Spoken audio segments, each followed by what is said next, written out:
Bang, kemarin kan mau jenguk Niki terus langsung ACC dari penyidik. Mungkin ada Apa? update terbaru nggak? Jenguk Niki kan harus Kemarin. lewat penyidik.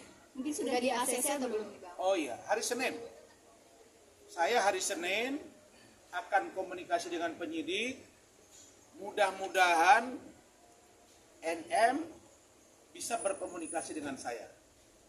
Demi terangnya peristiwa hukum, saya tidak seperti yang dituduh oleh si pengacara yang pasang ring 3, terus ada penyakit di lever, yang menuduh mengatakan bahwa Ahok kok baru sekarang cuap-cuap.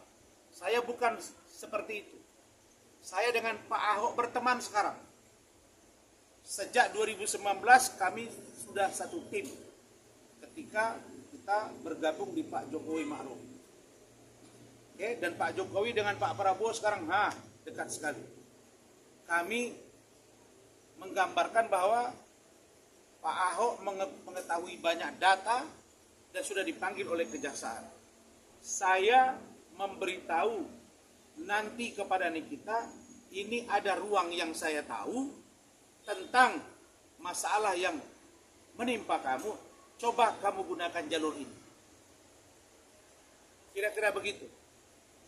Karena pemahaman hukum saya, kalau disebut jembatan, maka penghubung itu siapa yang menyuruh sehingga terjadi hubungan, siapa yang mendorong agar menjadi penghubung, siapa yang menjadikan dirinya sebagai penghubung, itu dalam konteks pikiran saya diduga turut melakukan perbuatan kejahatan.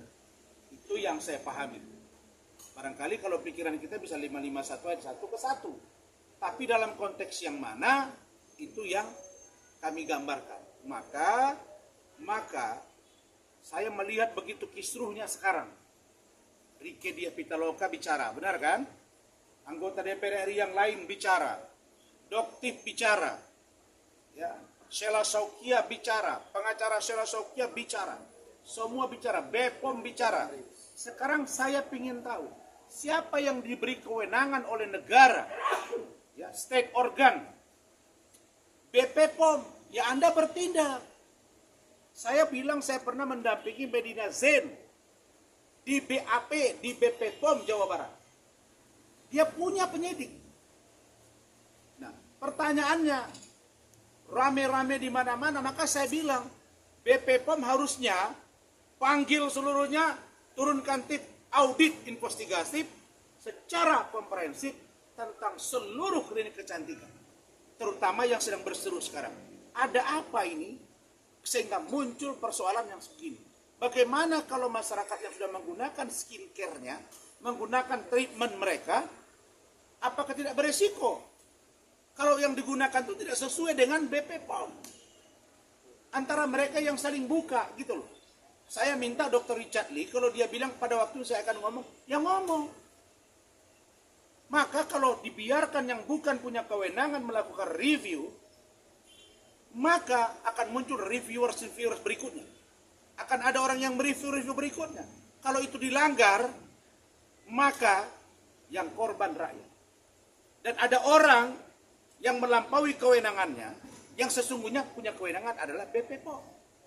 Maka persoalan ini, treatmentnya adalah dimulai dari BPOM memanggil semuanya. Supaya kelihatan, oh you berbuat ini, you berbuat ini, you berbuat ini. Dulu saya nangani, ada klinik kecantikan itu yang tidak punya STR dokternya. Ada? Oh, ada tahu itu. Saya nggak mau buka aja, makanya saya mau bilang, cari. Kalau BPOM misalnya, minta keterangan dari saya bisa kasih gambaran-gambaran apa yang sebenarnya terjadi di antara mereka dulu, sehingga perlu ditertibkan supaya besok orang tidak lagi membuka satu produk kecantikan atau klinik dengan grand opening karena public figure di belakangnya, sehingga orang melihat, oh itu ada lagi promo, tapi yang datang penyakit, bos. Saya kira begitu ya. Bang, yakin sih nanti ketika surat penyidik itu bakal di ACC, karena kan berhubung mengingat komunikasi ataupun antara abang dan kita menjadi itu kurang baik ya. Kalau saya dengan Pak Ahok bisa berteman, kenapa dengan dia tidak? Kurang apa saya ributnya dengan Pak Ahok? Saya ditahan 3 bulan, dia diwawancara oleh Warta Kota dengan fotonya, lumayan 3 bulan. Nah, Pak Ahok Tahan, saya juga ngomong lumayan.